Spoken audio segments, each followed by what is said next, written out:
साथियों नमस्कार। स्वागत है आपका पीसीएस यात्रा के यूट्यूब चैनल पर। आज हम लोग इस वीडियो में हम लोग क्या कर रहे हैं 71st बीपीएससी के लिए जो इसका मेंस होने वाला है आपका जनवरी के फर्स्ट वीक में होगा।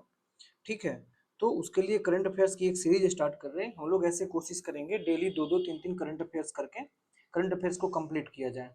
Total 360 degree 100% current affairs cover करना है। ठीक है, ताकि मेंस में चीज़ें कवर रहें। तो आप लोग टेलीग्राम भी सेम नाम से है, पीसीएस यात्रा नाम से ज्वाइन कर लीजिएगा। ठीक है, चलिए हम लोग स्टार्ट करते हैं। यह आज हम लोग इस वीडियो में देखेंगे करंट अफेयर्स, एक एसआईआर जो कि बिहार में हो रहा है। ये इलेक्शन कमीशन की चीजें हो गई, पॉलिटी से रिलेटेड एंड गवर्नेंस से रिलेटेड। और दूसरा हम लोग देखेंगे जो अहमदाबाद में प्लेन क्रैश हुआ था, तो इंडिया हो गया, उसके बाद वर्ल्ड लेवल पर हो गया, क्या इसका रूल्स एंड रेगुलेशंस हैं। ठीक है, और फिर जो विमान क्षेत्र है भारत का, जो एयर स्पेस वाले रीजन है, उसकी क्या स्थिति है, उसके लिए हम लोग रिलेटेड डेटा देखेंगे, जिसमें भारत का मार्केट देखेंगे, पैसेंजर लेवल देखेंगे, भारत का विश्व में क्या योगदान है उसको देखेंगे। तो ये चीजें कवर करेंगे, क्या पता यहाँ से क्वेश्चन आने की संभावना है। यह काफी ज्यादा हाईलाइटेड मुद्दा रहा है। ठीक है, तो अभी जून में हुआ था यह घटना, जिसमें 250 से ज्यादा लोग मतलब मारे गए हैं। उसके बाद उसका नाम था 787, एयर इंडिया का था 787 बोइंग ड्रीम लाइनर। ठीक है, उसके बाद यह कहाँ जा रहा था, अहमदाबाद से लंदन जा रहा था, जिसमें 250 से ज्यादा लोग मारे गए हैं। उसका नाम ये आप देख लीजिए। ठीक है, 12 जून को यह घटना हुआ था। यह आपको अगर क्वेश्चन पूछे तो भूमिका में लिख देना है ऐसी बातें कि ऐसे ऐसे ये विमान था, इस तरह से लोग मारे गए, हाल ही में ये घटना, जून की घटना थी, डेट दे देंगे तो आपके आंसर की ऑथेंटिसिटी काफी बढ़ जाएगा। ठीक, तो इस तरह से अभी एक रिपोर्ट आया है, AAIB रिपोर्ट, जिसमें बताया गया है कि यह बताया गया, दो बार में रिपोर्ट आया। ठीक है, पहली बार में प्रारंभिक रूप में बताया गया कि इंजन को ईंधन आपूर्ति करने वाला जो दोनों स्विच था, कुछ ही सेकंड में रन से कट ऑफ स्थिति में चला गया। इससे क्या होता है, उसका थ्रस्ट कम हो गया। जैसे ही थ्रस्ट कम हुआ, फिर कॉकपिट की जो रिकॉर्डिंग थी उससे पायलट को दिखना बंद होने लगा। फिर क्या हुआ, ईंधन कट ऑफ पर सवाल उठाने लगा कि एक दूसरे को आपस में कहने लगे, जो पायलट थे मतलब वो एक दूसरे को कहने लगे कि आपने ये स्विच क्यों ऑफ किया।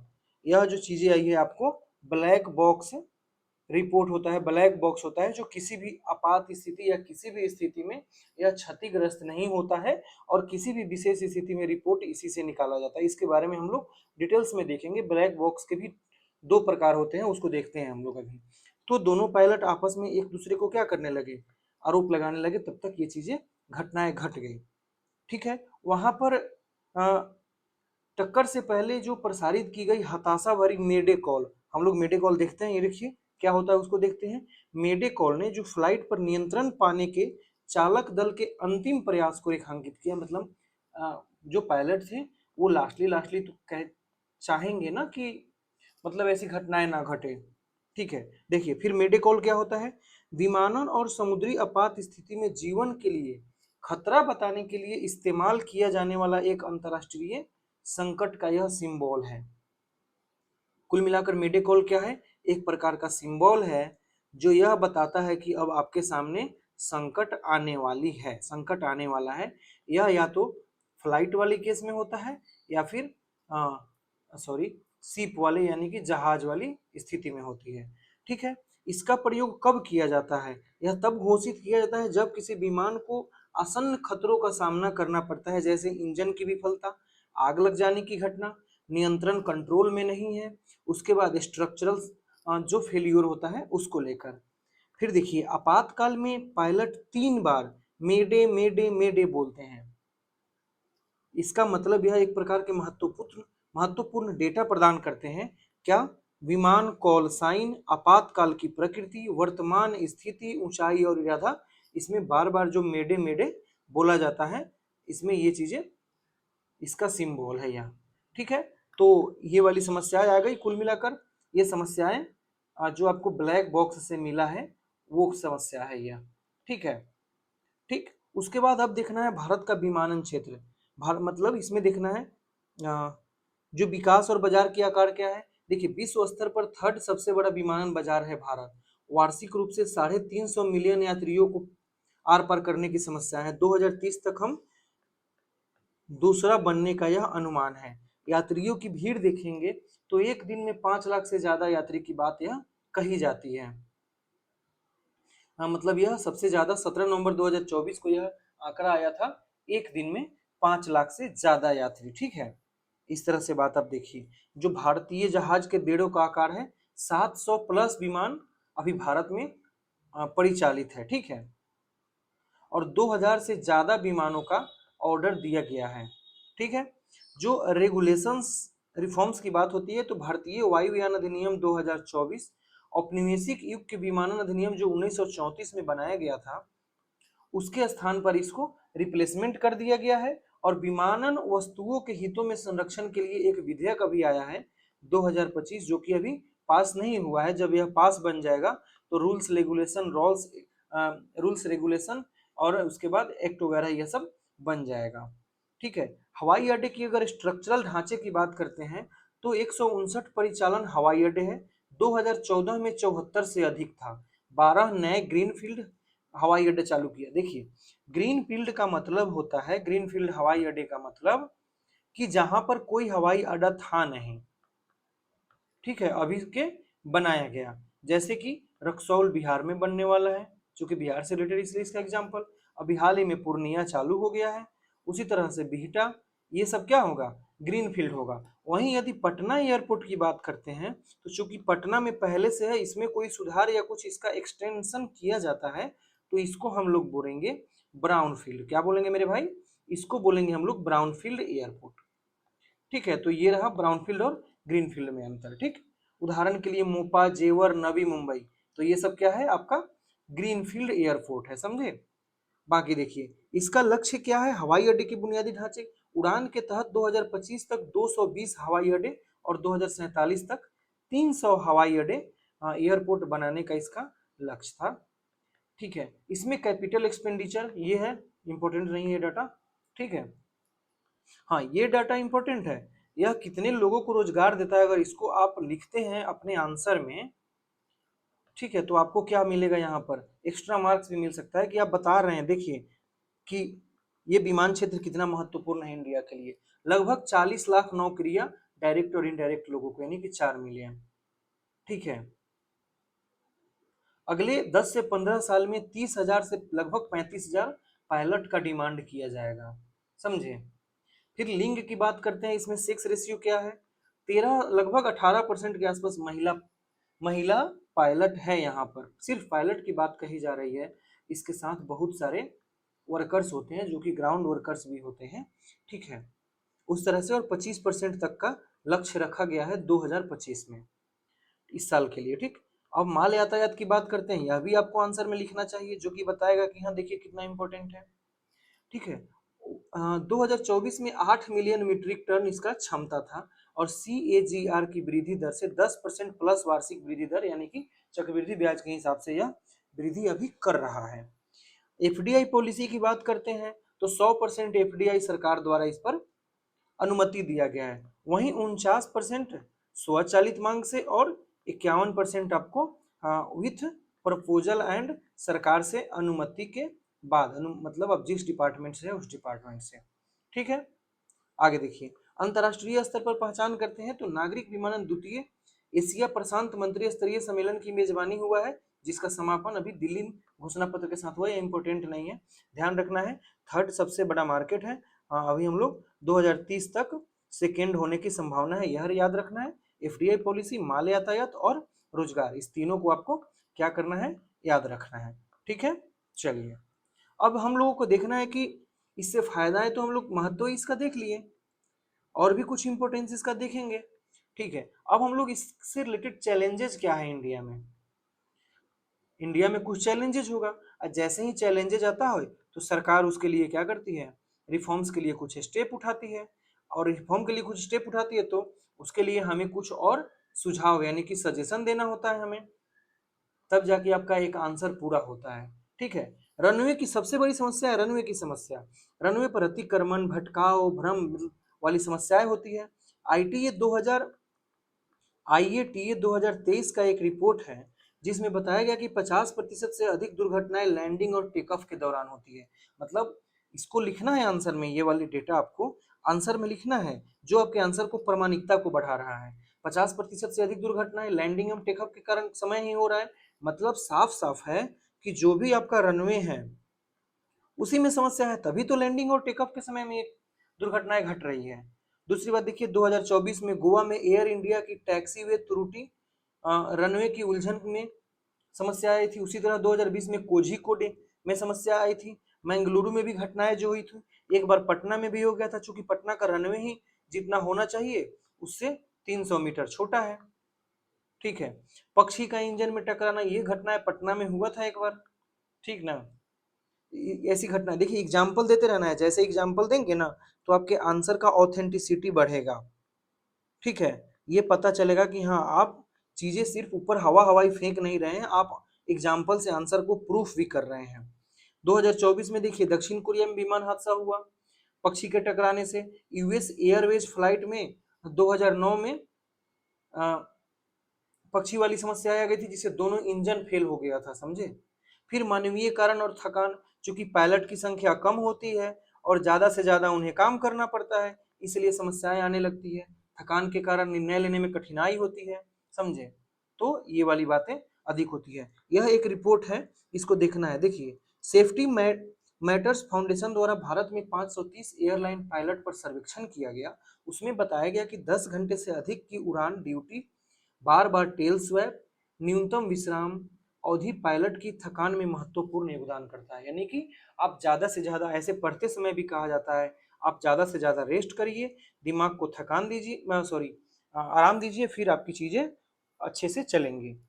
फिर उसके बाद नियंत्रित उड़ान क्षेत्र में कुछ समस्याएं होती है। यह समस्या तब होती है जब उड़ान योग्य विमान पायलट की गलती या गलत निर्णय के कारण गलत क्षेत्र में उड़ जाता है। जैसे कि जनवरी 2023 में नेपाल में एक दुर्घटना हुआ था और सभी लोग मारे भी गए थे।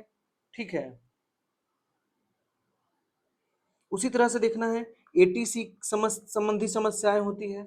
जैसे वो कौन सी मूवी है जिसमें जेड की आकृति गोलमाल है शायद, क्या, अरे बब्बन वाली मूवी, उसमें बना हुआ रहता है ऊपर, वो एटीसी से बात करता है, तब तक उसको गोवा जाना रहता है, तब तक क्यों एटीसी के बगल से गुजर जाता है, वो वाली बातें। कौन सी मूवी है यार, वो संजय दत्त का था ना, छोड़ो। वैश्विक स्तर पर बढ़ते हुए यातायात ने एटीसी प्रणाली पर दबाव डाला है। चूंकि ये देखो, जैसे कभी कभी शॉर्ट्स में देखते होंगे, एक फ्लाइट यहाँ पर चल रहा है, ठीक है, फिर कुछ दूरी पर एक फ्लाइट, इतना इतनी समस्या होती है ट्रैफिक के ऊपर, ठीक ना। उसी प्रकार से ये समस्याएं आती रहती है। फिर उड़ान के दौरान नियंत्रण खो देते हैं, ये समस्याएं है। आईटीए के अनुसार 2023 में एलओसीआई यानी कि जो नियंत्रण खोने वाली समस्या है, वैश्विक स्तर पर 72 मौत हुआ था। मौसम की स्थिति जो खराब रहती है, 20% दुर्घटनाएं इस कारण से भी होती है। 2023 में सिर्फ ये रिपोर्ट है। फिर ग्राउंड हैंडलिंग समस्याएं होती है, जैसे कि अनुचित कार्गो लोडिंग, मतलब अगर उसमें 50 टन जाने वाला है और हम चलो 70 टन कर दिए, समस्या है कि नहीं है बताइए। ठीक, तो ये सब समस्याएं आती रहती हैं। फिर भारत में नागरिक उड्डयन सुरक्षा के लिए सरकार द्वारा क्या या स्टेप उठाया गया, अब हम उसको देख लेते हैं एक बार।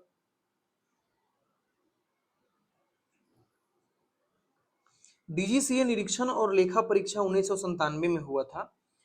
नागरिक उड्डयन महानिदेशालय यानी कि डीजीसीए, ठीक है, यह नियामक प्राधिकरण के रूप में अपनी स्थापना के बाद नियमित सुरक्षा लेखा परीक्षा आयोजित कर रहा है। ये ऑडिट एयरलाइन, हवाई अड्डा, ग्राउंड हैंडलिंग परिचालन पर ध्यान केंद्रित करते हैं ताकि प्रणालीगत सुरक्षा कर्मियों की पहचान की जा सके और उन्हें सुधारा जा सके। फिर आगे राष्ट्रीय विमानन सुरक्षा योजना आया 2024 से 28 की अवधि के लिए, ठीक है। उसके बाद उड़ान ड्यूटी समय सीमा लगाया गया 2011 में। पर्याप्त विश्राम वाली जो भी बात कही गई थी, आईटीए का जो रिपोर्ट था, पर्याप्त विश्राम यहाँ पर दिए जाने की बात कही जाने लगी। वन्य जीव एवं पक्षी हमले की रोकथाम, ताकि वह आए नहीं इधर और ये घटनाएं घटे नहीं। फिर गगन जीपीएस की सहायता से प्राप्त नेविगेशन प्रणाली है, इसरो और एआई द्वारा जो विकसित है। हाँ, इसरो और एआई से विकसित है यह गगन, GAGAN, ठीक। तो इसके द्वारा मौसम की स्थिति वगैरह बातें चलेगी, नेविगेशन वगैरह होगा, लैंडिंग लैंडिंग की समस्याएं में जो समस्या आती है उसमें कमी आएंगी। ठीक है, फिर आईटीए और ये सब वाली सहयोग वाली बात आई। फिर विमान दुर्घटना जांच ब्यूरो 2011 में बनाया गया, जिसका गठन विमानन दुर्घटनाओं की स्वतंत्र और गहन जांच करने के लिए किया गया था। तो ये क्वेश्चन आपसे काफी ज्यादा एक्सपेक्टेड है, ध्यान रखिएगा। अब इसमें कुछ सुरक्षा तंत्र होता है, जैसे कि ब्लैक बॉक्स। ब्लैक बॉक्स क्या होता है?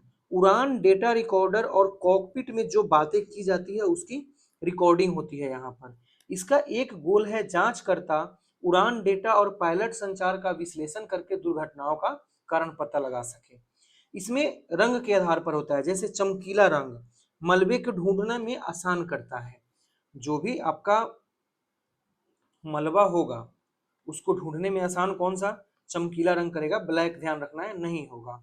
फिर ब्लैक बॉक्स के प्रकार होते हैं कॉकपिट वॉइस रिकॉर्डर, पायलट की बातचीत होती है, रेडियो संचार होती है, इंजन की आवाज, अलार्म रिकॉर्ड यहाँ पर रिकॉर्डेंट होते हैं। उसके बाद फ्लाइट डेटा रिकॉर्डर, यहाँ पर क्या होता है? ऊंचाई, गति, हेडिंग, इंजन प्रदर्शन, ऑटो पायलट स्थिति, ये सब बातें पता लगाई जाती है। नागरिक उड्डयन सुरक्षा के सर्वोत्तम कुछ वैश्विक उदाहरण है।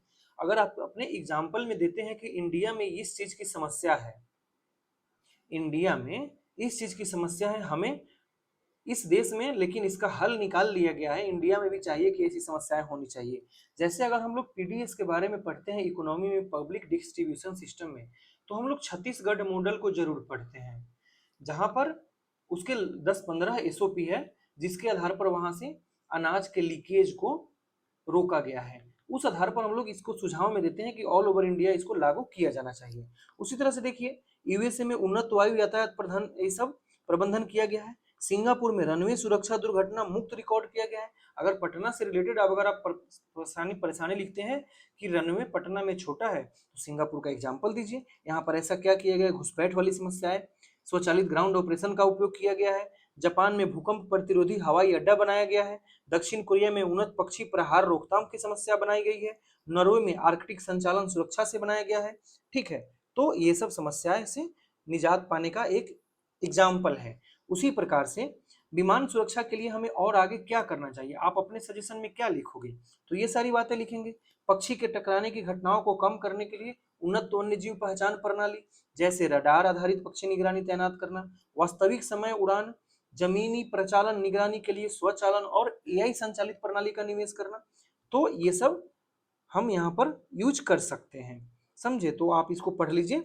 हम ये पीडीएफ आपको ग्रुप में ही देंगे, आपको ग्रुप ज्वाइन कर लीजिएगा पीसीएस यात्रा, वहां पर यह आपको टेलीग्राम पर लिंक देखते हैं। लिंक शायद आजकल कुछ समस्या आ गई है, यूट्यूब पे नहीं ऐड हो पा रहा है, तो आप ग्रुप ज्वाइन करिए, वहां पर मिल जाएगा आपको। फिर निष्कर्ष लास्ट में लिखना है, तो निष्कर्ष हमेशा क्या होना चाहिए? फ्यूचरिस्टिक अप्रोच होना चाहिए। फ्यूचरिस्टिक अप्रोच आपका यह बताता है कि आपका माइंड कितना ज्यादा क्रिएटिव है, कि आप भविष्य की समस्याओं के लिए तैयार हो, ठीक ना? तो इसलिए आप इसको इस तरह से आप अपना निष्कर्ष लिखेंगे। भारत के नागरिक उड्डयन क्षेत्र को उड़ान भरते उतरते जैसे महत्वपूर्ण उड़ान चरणों के दौरान जोखिमों को कम करने के लिए मजबूत सुरक्षा तंत्र, उन्नत तकनीकी और कड़े नियामक निरीक्षण को प्राथमिकता देनी चाहिए। वैश्विक मानकों के अनुरूप ढलकर सर्वोत्तम प्रथाओं को अपनाकर भारत सुरक्षा को बेहतर बना सकता है और एक अग्रणी विमानन बाजार के रूप में अपनी वृद्धि को बनाए रख सकता है, जैसा कि 2030 तक हमारा अनुमान है हम सेकेंड बिगेस्ट मार्केट बन जाए। अब हम लोग नेक्स्ट एडिटोरियल में देखेंगे एसआईआर के बारे में, ठीक है? तो आइए उसको देखते हैं एसआईआर के बारे में। देखिए, एक मिनट।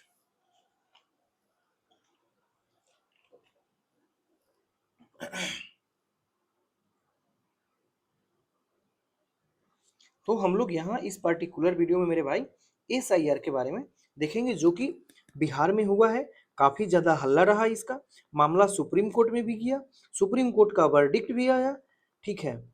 और उसके बाद चुनाव आयोग ने बहुत सारी चीजें वापस ली, और उसके बाद यह चूंकि बीपीएससी है, एग्जाम है, मेंस है, बिहार से रिलेटेड है, इसलिए यह काफी ज्यादा आपके लिए इम्पोर्टेंट होने जा रहा है, ठीक है? देखिए, ये सब नहीं देखना है, यहां से देखना है। निर्वाचन आयोग ने बिहार में मतदाता सूची यानी कि विशेष गहन पुनरीक्षण की शुरुआत की है, जिसमें 8 करोड़ मतदाताओं को नए एनुमरेशन फॉर्म भरवाया जा रहा है। ये सब बातें आपको भूमिका से रिलेटेड है।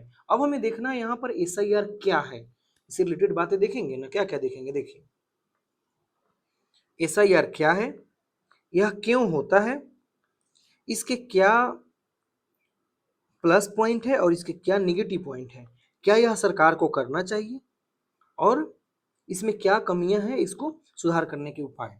ठीक है, देखिए एसआईआर भारत के निर्वाचन आयोग द्वारा किया जाने वाला मतदाता सूचियों का एक व्यापक घर घर जाकर मींस डोर टू डोर सत्यापन और उसको अद्यतन यानी कि नया करने का एक तकनीक है, जिसका उद्देश्य है सटीक और त्रुटि रहित मतदाता सूची सुनिश्चित करना।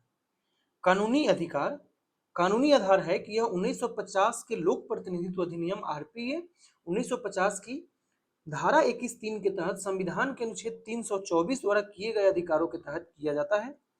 ठीक है, यानी कि यह क्या है, प्रीलिम्स में पूछ सकता है कि एसआईआर कौन सा अधिकार है। ऑप्शन में देगा कानूनी अधिकार, मानवतावाधिकार, प्राकृतिक अधिकार, संवैधानिक अधिकार, मौलिक अधिकार। तो क्या देंगे, यह है संवैधानिक अधिकार, चूंकि आर्टिकल 324 के अंतर्गत यह काम किया जाता है। ठीक, ईसीआई को अपनी विवेकानुसार यह अधिकार दिया गया है। इसकी विशेषता क्या है, बूथ स्तर के अधिकारी जिसको बीएलओ बोलते हैं, घर घर जाकर सत्यापन किया जाता है। लेकिन बहुत ज्यादा अभी रिपोर्ट आया है कि बीएलओ घर घर जाकर काम किया ही नहीं है। ये अपने आप में एक ग्राउंड लेवल पर भ्रष्टाचार का सबसे बड़ा समस्या है। ऐसा करने से क्या होगा, किसको घटा है, हमारे लोकतंत्र को खतरा है कि नहीं है, बताइए। ज्यादा बोलना ठीक नहीं है। खैर, योग्य मतदाताओं को सूची में शामिल करना, डुप्लीकेट, मृतक और अयोग्य नामों को हटा देना, निवास और नागरिकता के सत्यापन के लिए दस्तावेज जमा करना। ये तो मेन मुद्दा बन गया था आपकी बार सुप्रीम कोर्ट में। आधार कार्ड लेंगे ना लेंगे, फिर बीच में आया एक डॉग का आधार कार्ड बन गया, साइकिल का बन गया, उसके बाद बोट कंपनी का एक ईयरफोन का बन गया, डोनाल्ड ट्रंप का बन गया। ये सब समस्याएं बीच में आने लगी थी, जो कि करप्शन का एक अलग लेवल है। इस पर सरकार को कड़ी निगरानी की आवश्यकता है और कार्रवाई की जरूरत है। आप इसको एग्जाम्पल में लिख भी सकते हैं कि इस लेवल पे करप्शन होने से लोगों को उचित योजनाओं का लाभ नहीं मिल पाएगा। ठीक है, जो हमारे लिए खतरा है। देखिए एसआईआर पहले हुआ था 1950 के दशक में, विभिन्न राज्य में कम से कम 9 बार यह चीजें हुई थी। बिहार में चल रहा 2025 से पहले यह 2003 में आयोजित किया गया था। अब देखना है मतदाता सूची क्या है। सबको पता है वोटर लिस्ट होता है, किसी निर्दिष्ट क्षेत्र में रजिस्टर्ड हर व्यक्ति का विवरण शामिल होता है, नियमित रूप से अपडेट किया जाता है। नए मतदाताओं वाली बातें इसमें आती रहती है। 18 वर्ष की आयु आप अगर पूरा कर चुके हैं तो आप अप्लीकेशन कर सकते हैं। फिर देखना है मतदाता सूची का प्रकार क्या होता है। एक होता है जनरल इलेक्टोरल रोल, एक होता है सर्विस इलेक्टोरल रोल, एक होता है ओवरसीज इलेक्टोरल रोल। देखिए जनरल में क्या होता है, लोकसभा, राज्य विधानसभा और स्थानीय निकाय के चुनाव के लिए मतदाता सूची बनाया जाता है। सेवा मतदाता में होता है जो कि हमारे सशस्त्र बल है, जैसे कि एसएसबी, सरकारी कर्मचारी हो गया, उनके लिए सामान्य निवास स्थान से बाहर तैनात है यह। ठीक है, विदेशी मतदाता जैसे कि एनआरआई हो गए, उनके लिए ध्यान रखना यह विदेशी मतदाता में सिर्फ एनआरआई शामिल है, ना कि इंडियन फॉरेन सर्विस के नागरिक है। इंडियन फॉरेन वाले भी सेवा मतदाता में ही आएंगे। मतदाता सूची पुनरीक्षण के बारे में जान लेते हैं। यह एक प्रकार की प्रक्रिया है, ठीक है, जिसमें मतदाता सूची को अपडेट किया जाता है, सुधार कर उसकी सटीकता और कंप्लीटेशन को सुनिश्चित किया जाता है, जिसमें नए मतदाता को जोड़ना, मृतक, अयोग्य व्यक्ति के नाम हटाना और चुनाव से पहले मौजूदा प्रविष्टियों में सुधार करने की जरूरत है, ताकि मृतक जो लोग हो उनके नाम पर कोई और आकर वोट ना दे दे, और जो 18 वर्ष का उम्र क्रॉस कर चुका है या फिर 18 वर्ष की उम्र है वैसे व्यक्ति को मौका दिया जाए। समझ गए, तो ये आपका मामला है। अब बात रही बात इसकी आवश्यकता क्यों है, जैसा कि अभी हम लोगों ने देखा, इसको भी हम लोगों को देखना जरूरी है, आखिर इसकी आवश्यकता है क्यों। अब बताइए, देखो डुप्लीकेट बन जाता है तो इसको सुधार की जरूरत है कि नहीं है। दीर्घकालिक त्रुटियां, बहुत सारी त्रुटियां जैसे रह जाती हैं। ठीक है, सबसे पहले 2003 में हुआ था, 2005 की एसआईआर में 4.5 करोड़ मतदाताओं का पुनः सत्यापन किया गया। तो ये सारी गलतियां हैं जिसको सुधार की आवश्यकता समय समय पर पड़ता है। ठीक है, नए पात्र मतदाताओं को शामिल करना इसलिए यह आवश्यक है क्योंकि देखो 2003 में हुआ उस समय की जनसंख्या, अब तो जनसंख्या बिहार में 12 करोड़ प्लस हो गया है, ठीक है, 8 करोड़ मतदाता को लक्षित किया गया है, ठीक है। फिर निर्वाचन समाव और जनसंख्या परिवर्तन के साथ संरक्षण किया जाता है। फिर पारदर्शिता बरतना बहुत ही जरूरी है, ठीक है। उसके बाद प्रौद्योगिकी और नियत नीति उन्नयन को संबोधित किया जाता है। डिजिटल एकीकरण का समर्थन करता है यह चीजें एसआईआर। फिर प्रवासियों के लिए दूरस्थ जैसी नीतिगत सुधारों को सक्षम बनाकर पहुंच एवं कार्यकुशलता को बढ़ाता है। जैसे देखिए, बिहार भारत का पहला ऐसा राज्य बन गया जिसमें नगर पालिकाओं के चुनाव में मोबाइल ई वोटिंग किया गया, और वह पहले एक प्रतिभा देवी शायद नाम था उसका, प्रतिभा देवी, ये पकड़ी दयाल के थे, ये शायद प्रतिभा देवी ही नाम था, जिन्होंने पहली बार मोबाइल ये वोटिंग वाली बातें आई थी सामने अभी कुछ दिन पहले, जिसको आप लोगों ने 71st बीपीएससी करंट अफेयर्स पढ़ते समय ध्यान में दिया होगा। फिर न्यायिक स्वीकृति, देखिए न्यायिक स्वीकृति यानी कि सुप्रीम कोर्ट में यह मामला एक बार 1977 में गया था। मोहिंदर सिंह गिल बनाम भारत निर्वाचन आयोग मामला, अनुच्छेद 324 के अंतर्गत ईसीआई की व्यापक शक्तियों की मान्यता दी किसने? सुप्रीम कोर्ट ने, ताकि स्वतंत्र और निष्पक्ष चुनाव सुनिश्चित किए जा सके। इसमें आवश्यकता पड़ने पर रीपोल कराने की शक्तियां भी शामिल थी। न्यायिक समीक्षा को अनुच्छेद 329 के अंतर्गत सीमित किया गया। तो ये सारी बातें सुप्रीम कोर्ट ने भी इसको मान्यता दी है। आप अपने आंसर में लिख सकते हैं डायरेक्ट कि मोहिंदर सिंह गिल बनाम भारत निर्वाचन आयोग केस में, जो कि 1977 ब्रैकेट में बस दे देना है, सुप्रीम कोर्ट ने इसे मान्यता दिया है इनडायरेक्टली, ठीक है। तो ये आपकी बातें हो गई, ठीक है। भारत के निर्वाचन आयोग है, ये प्रीलिम से रिलेटेड है, क्या पता अगर 8 मार्क्स में पूछ दे, ठीक है, कि भारत के निर्वाचन आयोग की संरचना को बताते हुए आप उसकी भूमिका और जिम्मेदारी को बताइए। तो ये पीडीएफ आपके ग्रुप में दे दिया जाएगा, वहीं पीसीएस यात्रा ग्रुप में आप वहीं ले लीजिएगा इसको, ठीक है। फिर आगे हम लोग देखते हैं इससे रिलेटेड चुनौतियां क्या है। चुनौतियां हैं इससे हाशिए पर, यानी कि जो लास्ट में लोग रह रहे हैं, ये विकास के लाइन में जो लास्ट लोग होते हैं, जैसे कि एससी एसटी हो गया, उसके बाद देखिए और कौन है, हाँ विकलांग हो गए, उसके बाद थर्ड पर्सन थर्ड जेंडर जो होता है वो लोग हो गए, जिसको LGBTQ+ बोलते हैं, बेघर लोग, जनजाति, अभी हम लोगों ने देखा। वर्ग प्रायः मतदाता सत्यापन के लिए आवश्यक औपचारिक दस्तावेज नहीं रहता है, जिससे उनके अधिकारों को खतरा हो जाता है, ठीक। तो ये सारी समस्याएं, अवैध प्रवासियों के समावेशन की समस्याएं भी कई बार आई है, जैसा कि कैग की रिपोर्ट में कहा गया, आधार नामांकन की समस्या इस समस्या को और बढ़ा देता है, क्योंकि आधार कार्ड को बनाना काफी इजी है इसलिए। तो ये सब समस्या राजनीतिक हस्तक्षेप की जोखिम इसमें आती रहती है, राजनीतिकरण चीजें हो जाती है, अपने अनुसार लोगों को जोड़ना घटाना, ठीक है। तो इस सब को ध्यान रखना है। पर्याप्त सार्वजनिक परामर्श की कमी है, जैसे कि बिहार में 2005 में जो एसआईआर हुआ था उसके दौरान एक प्रमुख आलोचना यह रही कि पर्याप्त सार्वजनिक परामर्श नहीं किया गया। निर्वाचन आयोग ने क्या किया था, राजनीतिक दल को बूथ स्तर के एजेंट नियुक्त करने और जो प्रारूप सूची पर दावा एवं आपत्ति आमंत्रित करने की अनुमति दी। वहीं कई कार्यकर्ताओं और नागरिक समाज समूहों का तर्क था कि प्रक्रिया शीघ्र ही में ही पूरी कर दी गई, जिससे कि सार्थक जनता की भागीदारी सीमित रह गई, मतलब नहीं हो पाया पारदर्शिता समावेशिता ये सब। इसके प्रभावशीलता के लिए और क्या क्या किए जा सकते हैं, दस्तावेज को सरल बनाना, जैसे कि आधार, मतदाता पहचान पत्र, राशन कार्ड जैसे दस्तावेज को लेना। इस पर सुप्रीम कोर्ट ने भी बोला है कि आप मतदाता पहचान पत्र, आधार कार्ड ये सब चीजें ले सकते हैं। सत्यापन को सुदृढ़ करने के लिए बायोमेट्रिक करना, facial recognisation, AI cross check का उपयोग कर सकते हैं। फिर उसके बाद सार्वजनिक जागरूकता करना, जागरूकता बढ़ाना तो है ही हर चीज के लिए। इस प्रकार से कानूनी, न्यायिक ये सब पर ध्यान रखना, और अंत में एक छोटा सा निष्कर्ष दे देंगे, ठीक है। तो ऐसे ये आपको कवर करना है इस क्वेश्चन को। यह काफी ज्यादा दोनों ही इंपॉर्टेंट है, यह एक अहमदाबाद और यह एक एसआईआर। तो चलिए पीडीएफ के लिए पीसीएस यात्रा ज्वाइन करिए। मिलते हैं फिर अगले एक वीडियो बनाएंगे, फिर हम लोग आंसर राइटिंग से रिलेटेड कल 3 क्वेश्चन दिए थे, उस क्वेश्चन को भी हम लोग डिस्कस करेंगे। धन्यवाद आप